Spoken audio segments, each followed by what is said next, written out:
I'll divorce the barren good-for-nothing and remarry a young and pretty woman. Just after I had my ovaries removed, Steve suddenly stood up from his chair, interrupting the doctor's explanation, and burst into loud laughter. Both the doctor and I were shocked and looked up at Steve. I already have a cute girl. I'll have her give birth. Saying that, Steve took out divorce papers from his bag. Apparently, he had prepared them ever since I was first diagnosed. Hearing this, I felt ridiculous. I understand. Glad you're reasonable. Steve, saying this, sat back down and urged the doctor to continue the conversation. The doctor glanced at me and then began to speak. Actually. What? At the doctor's shocking revelation, Steve's face turned pale. Looking at Steve like that, I shouted in my heart, "Serves you right. My name is Vanessa Simon. I'm a 35-year-old housewife. I used to work as an office clerk, but I quit when I got married. As a housewife, I do household chores and also sell crafts I make as a hobby online. I met Steve, my husband, at work. We got to know each other at a workplace where there were many drinking parties. I took care of Steve when he got drunk at a year-end party. That was the start. After that, he invited me out for a meal as thanks, and we went out together several times. One day, he confessed his feelings, and we started dating. Steve, being in sales, was a smooth talker. Being with Steve always made me smile, and he cheered me up even when times were tough. So, when he proposed, I happily accepted. Preparing for the wedding was hard, but I was happy. Steve's family consisted of his parents, his brother, and himself. His father was a very nice person, and every time we met, he gave me my favorite sweets and money for meals with Steve. I've only met Steve's brother, Jack, once, but he was a very kind person. His brother's wife seemed very polite too, and I wanted to get along with her. On the other hand, Steve's mother clearly expressed her dislike for me. The exact opposite of his father and brother. Every time we met, she glared at me and made snide remarks. Naturally, I couldn't bring myself to like her and tried to avoid meeting her as much as possible. However, Steve seemed displeased with my attitude and kept trying to bring me together with his mother after we got married. I told him I didn't like it, but Steve would get angry and shout, "Are you disregarding my mother?" I kept thinking of reasons, like wanting to spend anniversaries just with him, to avoid meeting his mother. Then one day, when Steve and I went out to eat, his mother was waiting in front of the restaurant. I turned pale and looked at Steve. "You invited your mother. I thought you'd be happy. Didn't I say I wanted to spend it just with you?" That day was my birthday, and I insisted to Steve. He looked down at me with an annoyed expression. "How long are you going to be stubborn? My mom is trying to get along. Aren't you being a bit presumptuous for a wife?" I felt like I had been hit on the head with a blunt object at Steve's words. To think he had always felt that way. Just the thought brought tears to my eyes. "Don't cry." What a hassle. It's terrible. I was looking forward to it. "So are you telling me to send Mom away right now?" Steve, becoming infuriated, began to shout. It was clear that unless I backed down, this wouldn't end. I couldn't stand the stares from passers-by anymore. Enough already. It's my fault. Right? As long as you understand. Come on, my mom is waiting. Satisfied with my obedient attitude, Steve had a pleased look on his face. Then, somewhat forcibly, he took my hand and led me to his mother. What followed was terrible. I was made to sit next to my mother-in-law and had to listen endlessly to her complaints about every single dish. And every time I ate, she would smirk and speak. "Vanessa, you seem a bit poorly raised. You don't know manners, do you?" What did I do wrong? Every time she commented, I asked, but my mother-in-law just smirked and never explained. Steve did the same, just smirking and laughing. Steve, what am I doing wrong? Huh? You don't even know? That's why you're getting criticized. With every mocking comment, my heart shrank and I felt like crying. My much-anticipated birthday was ruined. I desperately stuffed the tasteless French meal into my stomach. The candles on the cake the restaurant had prepared were blown out by my mother-in-law. And she took center stage, making it seem like it was her birthday. The situation didn't change until we left, and I ended up having the worst birthday. Unable to calm down, I confronted Steve when we got home, but he frowned. You dare say it wasn't fun, even though my mom came especially for you. But it was mostly your mother who. How ungrateful, for just a wife. Steve said and started shouting again. It continued until the date changed, and Steve didn't calm down until the early morning. I'm going to sleep. Make sure the house is clean. With that, Steve unilaterally ended the conversation and went to the bedroom alone. Left alone, I did the housework, completely exhausted. Since becoming a housewife, Steve never did any household chores. Whenever I asked for help, he would look annoyed and retort, "You're just a housewife." By the time we had been married for 3 years, I stopped asking. And it was settled that Steve worked and I did the housework. Hey, I want a child soon. Yes. You still can't have one? What? I was puzzled by the way Steve phrased it. Our physical relationship was bland but regular. But the way he said it made it sound like it was my fault we didn't have children. Do you think it's my fault we can't have children? What else could it be? I felt anger at Steve's blunt response. Since deciding to marry Steve, I had undergone a bridal check and there were no problems. This meant that the reason we couldn't have children might be due to Steve. I mentioned this, and the next moment, I found myself on the floor. You. Don't joke. It's obviously your fault. Steve's thunderous voice echoed in the living room. I looked up at Steve, holding my stinging cheek. You can't get pregnant and you blame your husband. What a terrible wife. I'll have my mom scold you too. Be prepared. Then Steve made a call to his mother in front of me. It seems she will come to our house soon. Steve looked down at me, smirking. Hold on. What do you mean it's my son's fault? And after being supported by him, how dare you say such a thing?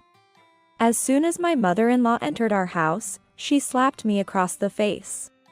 The cheek opposite to the one Steve had hit was stinging and tears welled up in my eyes. Really, a woman who can't admit her own faults should be returned. Unable to have children, what a defective product. Furious at her harsh words, I glared back at my mother-in-law. Then, with a shrill voice, she started yelling at me. How dare you? Fine. Let's get you tested.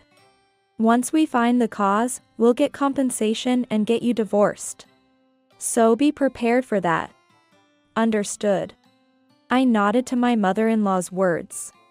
Steve seemed a bit unhappy, but was persuaded by his mother to accept the tests. We then made an appointment at the nearest university hospital. On the day of the test, my mother-in-law barged into our house. It seems she intended to accompany us to the infertility tests and hear the results herself. Steve, looking somewhat displeased, accepted her accompanying us. Upon arriving at the hospital, Steve and I were directed to different areas for the tests. I had been declared normal in a bridal check, so I was confident about this test too. The result couldn't be anything but normal. That's what I thought until the doctor's words made my eyes widen. There's a tumor. We need to operate immediately. What? While listening to the bland explanation of the surgery, my world turned dark. Beside me, my mother-in-law listened intently, but her mouth corners were upturned. showing no sign of concern. Doctor, so does this mean my daughter-in-law can't have children anymore? No, we'll just remove one ovary, so it's still possible for her to get pregnant. However, the chances of natural pregnancy will decrease by about 30%. My mother-in-law exaggerated her surprise at this explanation. Then, glancing at me, she sighed. I was looking forward to a grandchild, what a pity. But, the surgery comes first. Yes, let's start the surgery immediately. I faced the surgery, unable to comprehend the situation fully. When Steve heard the explanation from his mother, he said, see, it's not my fault, and left to drink without even waiting for his results. The thought of my husband going to drink on the day of my surgery, without a word of worry, because the success rate was high, was too much. I was convinced that Steve no longer loved me. Perhaps it wasn't as painful because I had somewhat sensed it all along. I faced the surgery alone. The operation went smoothly and was successful. The wound hurt, but otherwise, there seemed to be no issues. While alone in the hospital, I received a message from Steve. It only mentioned that chores were piling up at home and to not forget to apply for the insurance. The absence of even a simple "Are you okay?" in that message made me feel my affection for Steve disappearing. Then, during a post-surgery checkup, the doctor told me a surprising fact. The doctor had tried to inform Steve about his test results, but he had left without listening. I requested the doctor not to tell Steve for now, and to share the information during a checkup before my discharge, with Steve present. The doctor agreed to my request and kept it from Steve in the meantime. There was no contact from Steve, nor any word from my mother-in-law. Despite the ominous atmosphere, I spent a quiet and peaceful time in the hospital. I sent a message to Steve, asking him to come only on the last day. Then came the day of discharge and the checkup. Steve, unusually, came early in the morning and helped with my discharge preparations, charming the nurses. Thank you. Well, it's the last time, after all. The phrase, "the last time," caught my attention, but since Steve didn't elaborate, I decided it must have been a misunderstanding and didn't press further. When all preparations were complete, Steve and I were escorted by a nurse to the doctor's office, where the doctor was waiting. Ms. Vanessa Simon, there were no abnormalities. Congratulations on your discharge. Thank you, doctor. I thanked the doctor. I could see Steve thanking him beside me. Just as we sat down on the chairs, the doctor was about to speak to Steve. I'm divorcing the barren woman and remarrying a young and pretty girl. Just after I had my ovaries removed, Steve suddenly stood up from his chair, interrupting the doctor's explanation, and burst into loud laughter. Both the doctor and I were shocked and looked up at Steve. I already have a cute girl. I'll have her give birth. Saying that, Steve took out divorce papers from his bag. Apparently, he had prepared them ever since I was first diagnosed. Hearing this, I felt ridiculous. I understand. Glad you're reasonable. Steve said and sat down, urging the doctor to continue. The doctor glanced at me and then began to speak. Actually. What?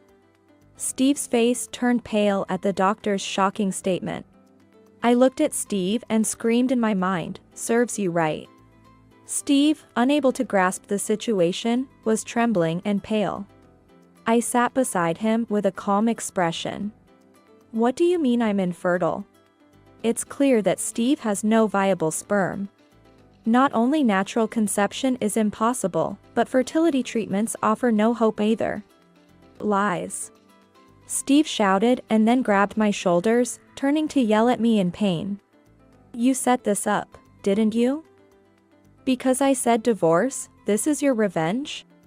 I responded to Steve with a disbelieving voice.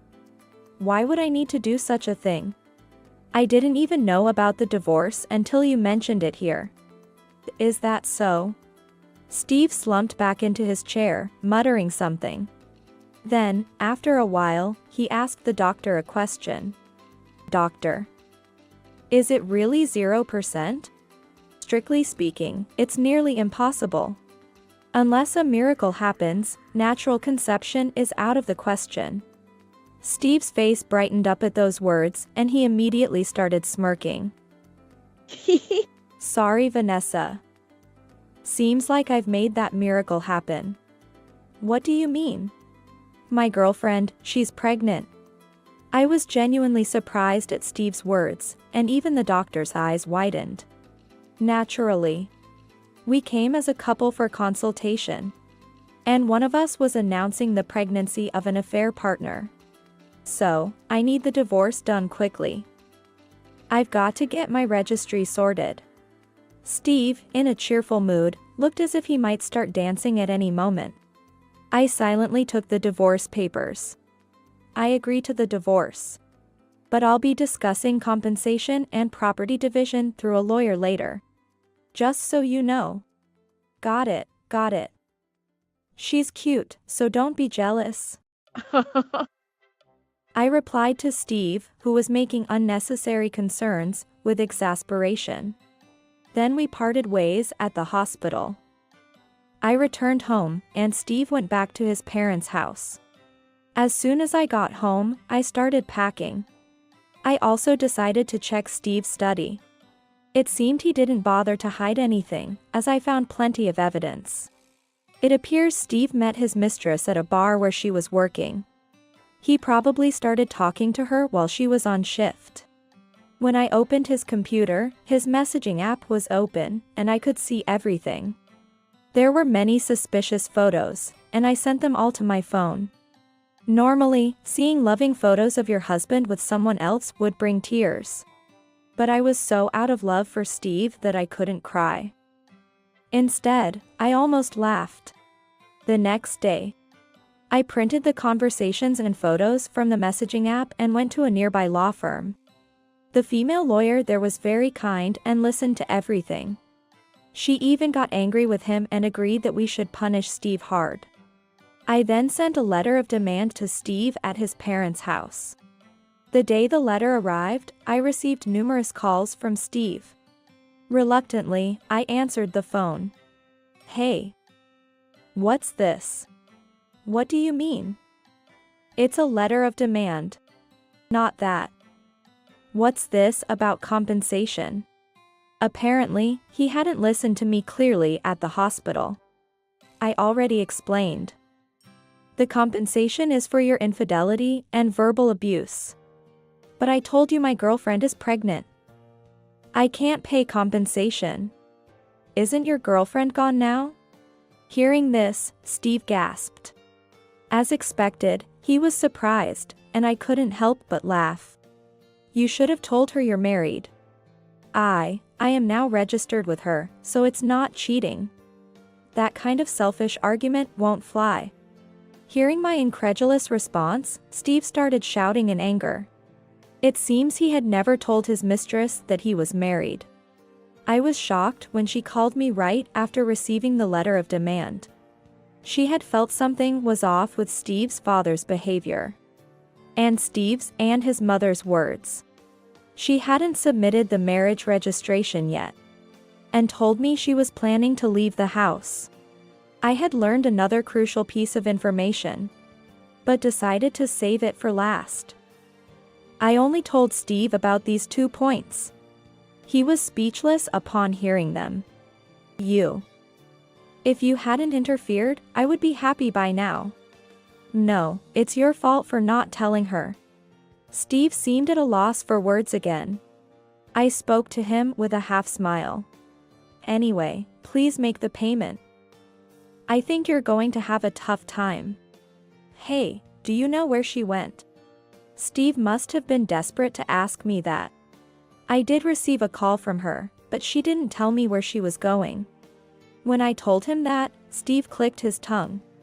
You're useless. That's why you're cheated on and getting divorced. I don't want to be told that by someone being sued for compensation. What? No matter what he said, it didn't affect me. Instead, everything bounced back on Steve, digging his own grave. His pathetic attitude made me laugh uncontrollably. For now, let's talk with a lawyer involved. I also want you to agree on the documents. All right. I understand. Having finally gotten his consent, I hung up the phone. Then, I lay down on the bed. I'm going to be busy from now on. I took a deep breath, thinking about this. 3 days later, my lawyer and I were in front of Steve's parents' house. It looked more run down than the last time I visited. Oh, you're late. Just come in. As soon as she saw us, my mother-in-law glared at us with an unmistakable look of disdain. I'm right on time. Excuse me for coming in. So cheeky. I'm glad you're getting divorced. As if the sound of grinding teeth was almost audible. My mother-in-law led us into the house with a clenched jaw. In the living room, besides Steve, there was his brother, Jack. I wondered why I couldn't see Steve's father. Isn't your father here? At my question, both Steve and his mother made faces as if they had swallowed bitter bugs. Then Jack explained the situation in their place. Actually, Dad was furious with Steve and divorced Mom for defending him. What? I was surprised and looked at my mother-in-law. She avoided my gaze with a sullen face. While glancing at her, Jack continued. He's staying at my place now. He's not feeling well, so I told him to stay home today. He was apologizing for what he's done to you, Vanessa. I can't believe it. Father was always so kind to me. As I said this, Jack smiled and nodded. Then he looked sternly at Steve. Honestly, I didn't even want to come, but with just these two, it wouldn't be a proper conversation. So, I decided to be present. Understanding Jack's reason for being there, I felt it made sense. Given my mother-in-law's reception earlier, I couldn't imagine this discussion going smoothly. It's your fault my husband left, so I should be the one wanting compensation. Yeah. Really? My pregnant wife left too. Aren't you like a plague, Vanessa? Hearing this absurd reasoning, Jack, the lawyer, and I looked at each other and burst out laughing. The truth was, my father-in-law left because he was fed up with my mother-in-law defending their son, who had done something outrageous. And Steve's new wife left because he had tricked her into marrying him without telling her he was already married. In other words, both left because of my mother-in-law and Steve's actions.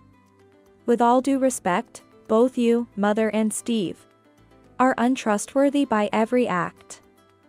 This entire situation is entirely your fault. How dare you speak like that? You're just a daughter-in-law. Not anymore. What? You're so petty. That's what I hate about you. Is that so? Steve, watching the exchange between his mother and me, looked completely flustered. Was he always this pathetic? I was so disappointed that I felt no pity for him. Steve, speak up for yourself. Steve, stay quiet. I'll handle this. You don't have to pay any compensation, my mother-in-law said, shielding Steve. It's pathetic for a 35-year-old to hide behind his mother. I glared at Steve, who quietly submitted to his mother's words. After all that bluster, you can't say anything in front of your mom? I hated that mama's boy attitude.